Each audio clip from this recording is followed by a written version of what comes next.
malfunction. So again, there's several types of malfunctions, but there are really two distinct ways we can fix a malfunction. The first one, grab a Glock mag really quick, unloaded. The first way we can fix a malfunction is what we call immediate action. It's a simple remedy, and what we're going to do is what we call tap, rack, bang.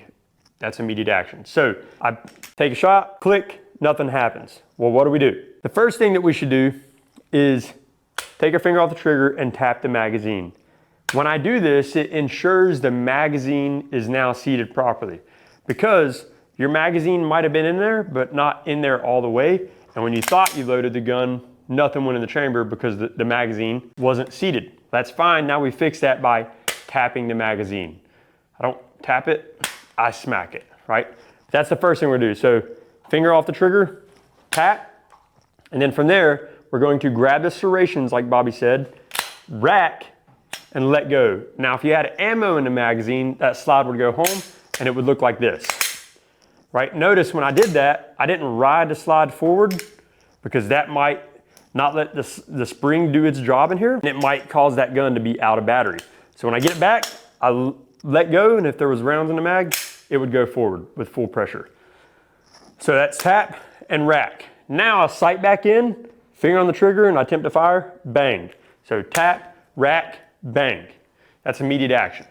That's the first thing we're gonna do. Now, let's say there was a more complex problem, like a double feed or a stovepipe. What we can do in these scenarios is similar to immediate action, but a little bit more deliberate. So what we're going to do first is click, nothing happens, or we observe that there is an issue, such as a stovepipe or a double feed. So I can slightly cant the gun up, and that allows me to observe in the chamber, and I can usually tell from there what is wrong with the gun. From there, I'm probably needing to take my finger off the trigger and ensure it stays in a safe direction. From there, I'm gonna lock the slide to the rear, okay? Now, a lot of times the slide won't just lock to the rear, and it'll be very difficult to pull out. So it may be easier to leave that slide wherever it's at and drop the magazine, okay? Now, I left it right here because if we have something like a double feed going on, the round on top of the magazine may be partially in the magazine and partially stuck somewhere in the chamber or the slide. So you may have to pull that magazine out maybe pretty difficult to pull. So you may have to pull it pretty hard. So depending on the situation, it may be better to try to lock the slide to the rear first or drop the magazine to the ground, depending on the scenario.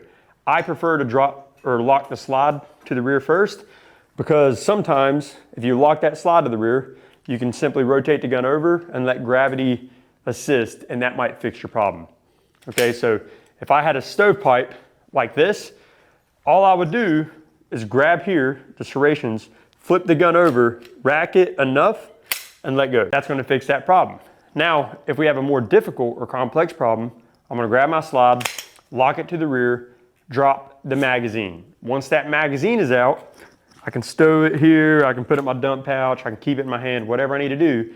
But now I can bring the gun to my workspace, I can observe what's going on, and if your gun hasn't fixed itself now with your magazine out, your slide locked to the rear being in condition 4, you may be required to stick a finger in there and knock out whatever piece of debris is in there. However, I would caution you, if your finger's in there and you hit that button, it's not gonna feel good. So it may be wise to keep retention of that slide and mess with it, and it may also be hot. So be mindful of that before you stick your fingers in there.